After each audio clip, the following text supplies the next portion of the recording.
সে আন্দোলনটা আলোচনায় নিষ্পত্তি হতে পারে। এই জন্য নির্বাচন অনিশ্চয়তার মধ্যে পড়ার কোনো কারণ নেই। আন্দোলনের মধ্য দিয়ে আশা করি সরকার প্রধান যিনি, তিনি হেড অফ দি গভর্নমেন্ট, আবার তিনি head of the national consensus commission, দুইটা দায়িত্বই তার উপরে যায়। আমরা তার দৃষ্টি আকর্ষণ করছি। তিনি কোনো ব্যাপারে যদি কনভিন্স না হন, তিনি আন্দোলনকারী দল হিসেবে আমাদেরকে ডাকতে পারেন।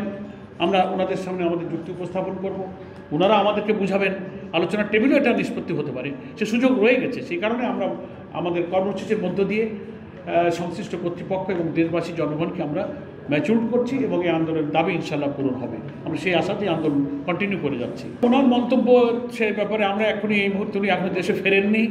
এগুলো গণমাধ্যমে অনেক খবর প্রকাশিত হয়, যেটা যাচাই করলে আবার তার অডিও ভিডিও পুরা না দেখলে সব ব্যাপারে কমেন্ট করাটা সমীচীন নয়। উনি দেশে ফিরে আসুন। মুভমেন্টটা তো পার্ট অফ পলিটিক্স, এটা তো থাকবেই, সব সময় হয়েছে। একটা দাবির জন্য তো আন্দোলন হতেই পারে। সেই আন্দোলনটা কনস্ট্রাকটিভ, সে আন্দোলনটা আলোচনায় নিষ্পত্তি হতে পারে। এই জন্য নির্বাচন অনিশ্চয়তার মধ্যে পড়ার কোনো কারণ নেই। আমরা দাবির মধ্যে খেয়াল রাখবেন, বলেছি যে 15ই ফেব্রুয়ারিতেই নির্বাচন নিশ্চিত করতে হবে দাবি মেনে নিয়ে। আমরা 15ই ফেব্রুয়ারিতে আমরা ইলেকশন চাই। দেশে দেশে সবার সাথে দ্য নিউজ।